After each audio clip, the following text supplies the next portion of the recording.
Olá, boa tarde. Você acompanha agora notícias do Brasil e do mundo desta sexta-feira. Recentemente, a diretora adjunta da Organização Mundial da Saúde, Mariângela Simão, afirmou em entrevista que uma nova pandemia já é considerada inevitável. Vamos ver o que os especialistas dizem sobre essa possibilidade. É possível dizer que quase ninguém imaginava que o planeta viveria uma pandemia.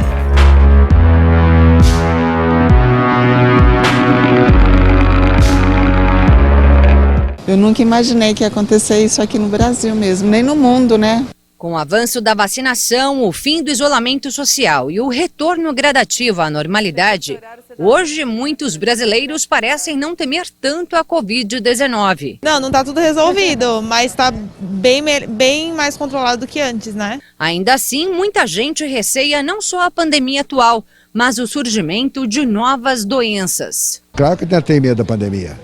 Apesar de, afinal de contas, eu sou idoso e nós estamos na linha de tiro aí. Mas a gente tem histórico, né, de outros acontecimentos passados, então é uma coisa que pode acontecer futuramente também, né? A gente não está amparado quanto a isso. Não sei se eu vou estar vivo até lá, mas acredito que sim, muito provável que uma outra pandemia vai acontecer. Talvez que seja pior do que essa ainda.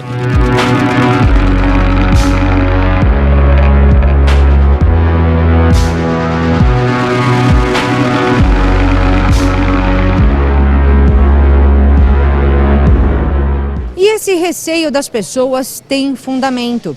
O cientista que descobriu o ebola na África alerta para o surgimento de novos patógenos de animais para humanos, que podem ser ainda mais letais que a Covid-19.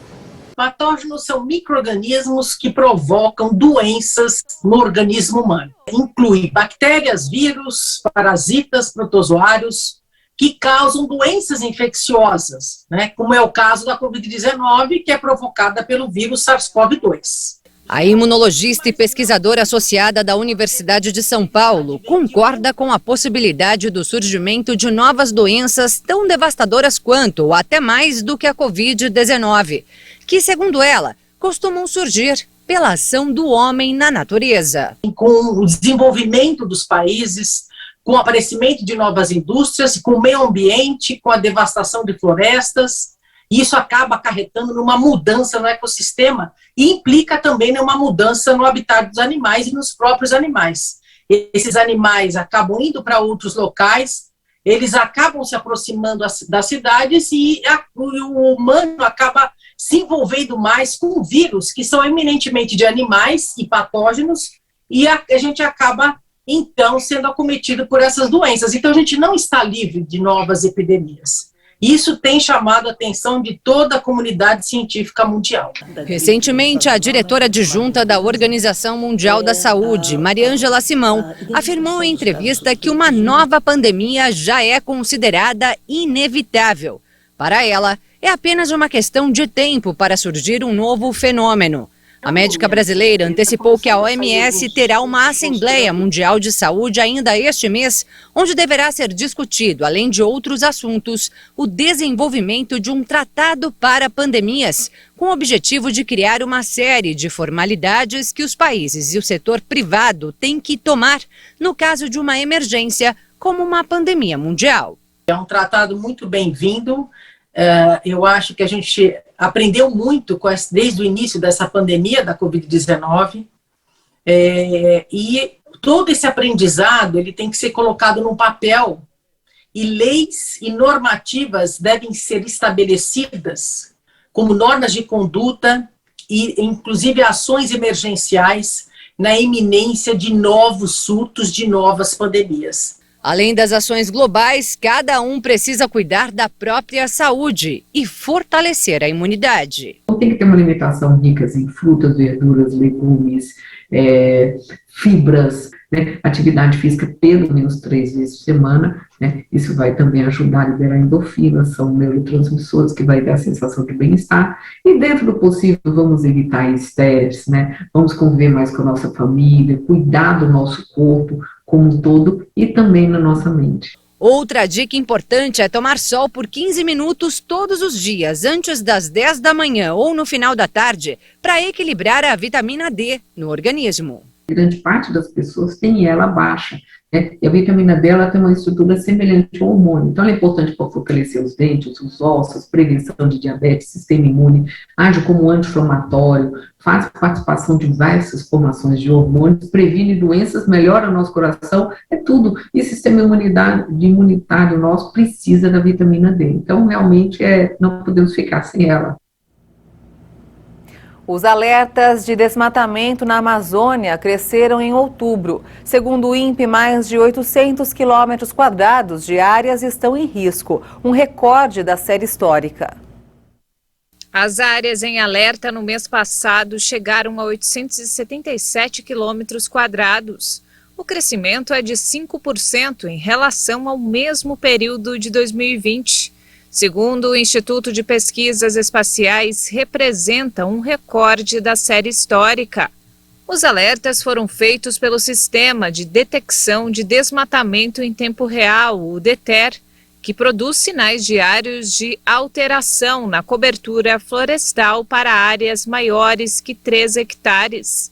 O aviso vale tanto para áreas totalmente desmatadas como para aquelas em processo de degradação florestal. Mais uma vez, o Pará foi o estado com a maior extensão sob alerta de desmatamento, 501 quilômetros quadrados. Em seguida vieram o Amazonas com 116, o Mato Grosso com 105 e Rondônia com 100 quilômetros quadrados de área em alerta. A União Europeia afirmou hoje que foram registrados progressos para frear o fluxo de imigrantes na fronteira entre Belarus e Polônia. Mas o Acnur alertou que milhares de pessoas estão em condições críticas na região. O Alto Comissariado das Nações Unidas para os Refugiados alertou nesta sexta-feira que cerca de 2.000 pessoas estão bloqueadas na fronteira entre Belarus e Polônia. Mulheres grávidas e crianças fazem parte do grupo. Salvar vidas é a prioridade. As condições são muito difíceis lá. Temos relatos de que naquela região, nas últimas semanas, houve várias perdas trágicas de vidas, dada a situação no local. Estamos defendendo junto às autoridades que as pessoas sejam transferidas para locais mais seguros, onde possam receber assistência e aconselhamento adequados, e onde soluções humanas possam ser encontradas de acordo com as situações e necessidades individuais. A União Europeia afirmou que foram registrados progressos para frear o fluxo de imigrantes na fronteira, depois que a Turquia proibiu que cidadãos de Síria, Iraque e Iêmen embarquem em voos com destino a Minsk. A medida foi anunciada no momento em que milhares de imigrantes estão bloqueados na fronteira entre Belarus e Polônia, em condições humanitárias deploráveis. A UE acusa a Belarus de organizar os deslocamentos de imigrantes para tentar criar uma crise migratória na Europa. A ação seria uma resposta às sanções internacionais contra o governo de Alexander Lukashenko, mas o presidente rejeita as acusações. O fundador do Wikileaks, Julian Assange, pode se casar na prisão em que está detido nos arredores de Londres, onde aguarda a decisão sobre sua extradição para os Estados Unidos. Stella Morris, a companheira de Julian Assange, comemorou uma decisão do governo britânico nesta sexta-feira. Morris postou a notícia no Twitter. Boas notícias! O Reino Unido recuou 24 horas antes do prazo. Julian e eu temos permissão para nos casar na prisão de Belmarsh. A advogada sul-africana teve 2 filhos com Assange enquanto ele esteve refugiado na Embaixada do Equador em Londres. Nos últimos dias, Morris apresentou uma ação contra a recusa das autoridades em permitir a união. A data do casamento ainda não foi marcada. Também não há data para a decisão do Tribunal Britânico sobre o recurso de Washington contra a recusa do Reino Unido em extraditar Assange, apresentado em janeiro. A Justiça Britânica rejeitou em primeira instância o pedido de extradição, alegando um possível suicídio. O governo americano acusa o australiano de 50 anos de espionagem e do vazamento de mais de 700 mil documentos confidenciais, crimes pelos quais Assange pode ser condenado em até 175 anos de prisão. E essa edição fica por aqui. Eu volto logo mais às 5 da tarde com outras informações. Obrigada pela sua companhia e até lá. Tchau.